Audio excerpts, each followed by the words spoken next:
Hey guys, it is now time for my Final Fantasy Crystal Chronicles My Life as a King review.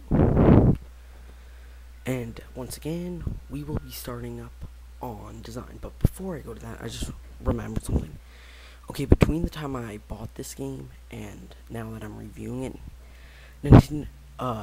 Square Enix has already released another Final Fantasy game on WiiWare.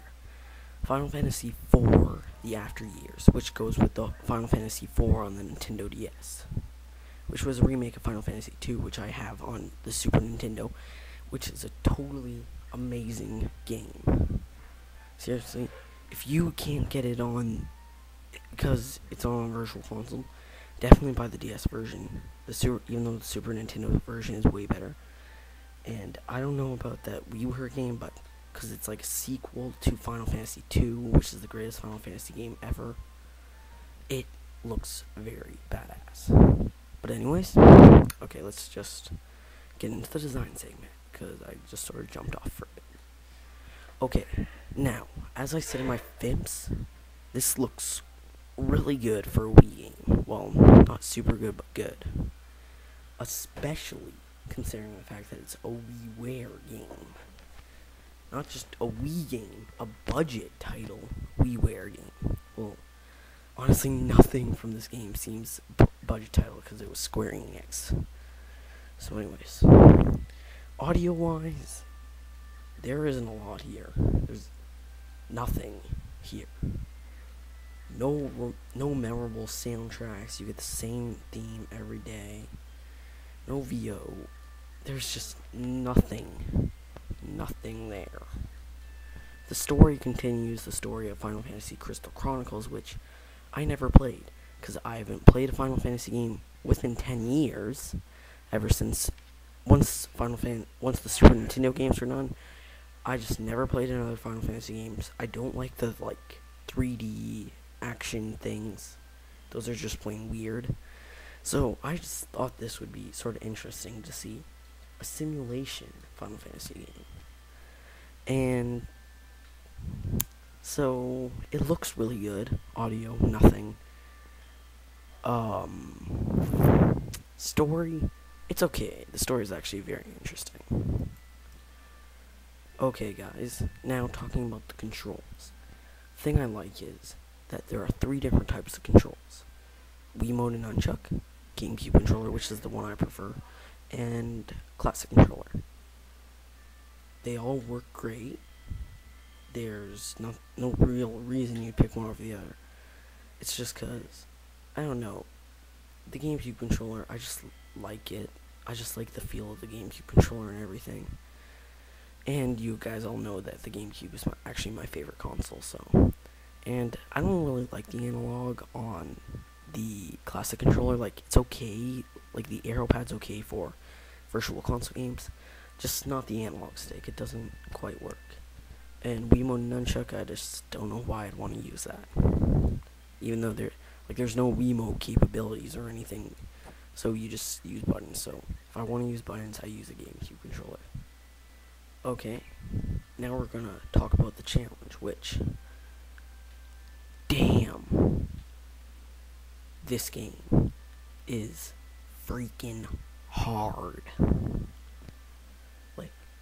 The game starts out really easy at first, but the thing is, I sort of screwed myself up. I'm gonna give you a major tip here.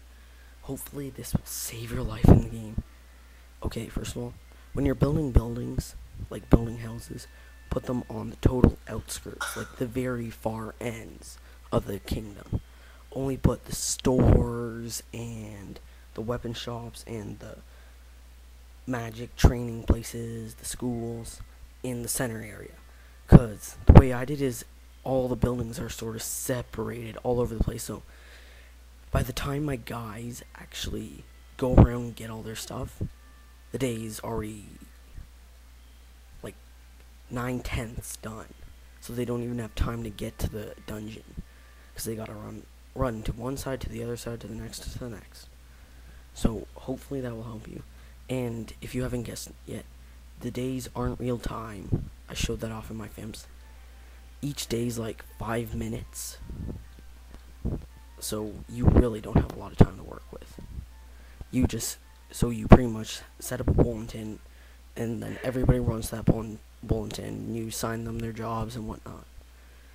That part doesn't take so long. It's just, I'm not sure if this is what's supposed to happen, but for some reason my guys, like literally there's only like 2 seconds on the clock by the time they reach the gate to go to the dungeon. So I really thought this game is, hopefully just do what I say and see if it helps. Good luck. Okay guys, one more thing I forgot to mention.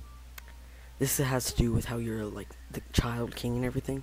The reason, part of the weird thing I found about the days they're so short is you can't do anything after sunset. And there's this sort of angel thingy, angel girl, fairy thingy. And pretty much once the sun goes down, she'll pop up in front of your face and say, "Sorry, king, you've got your curfew." And for God's sakes, he's a king. What, like, that just doesn't make any sense. A king that can't be out after sunset.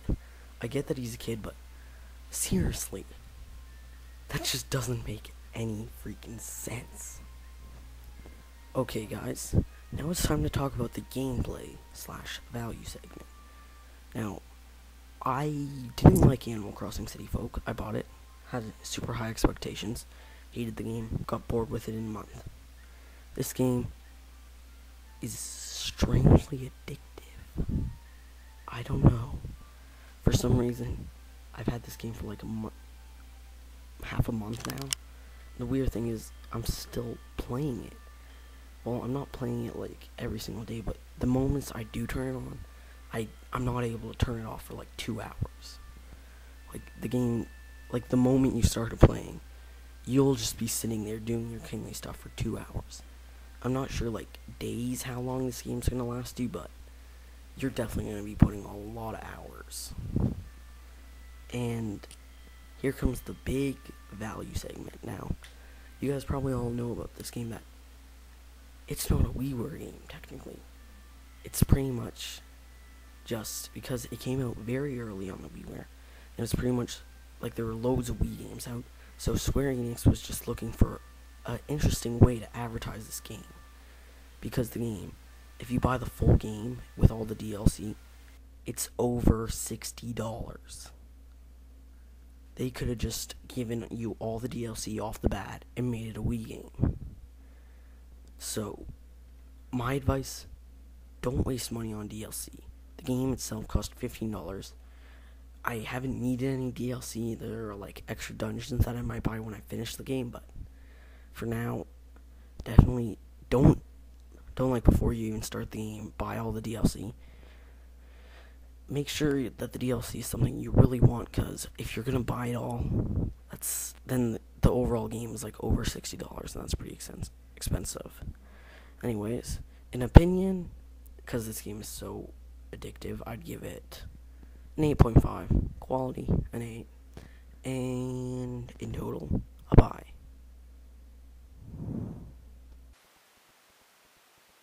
Oh no, my kingdom's being attacked by orcs. Oh, what shall I do now?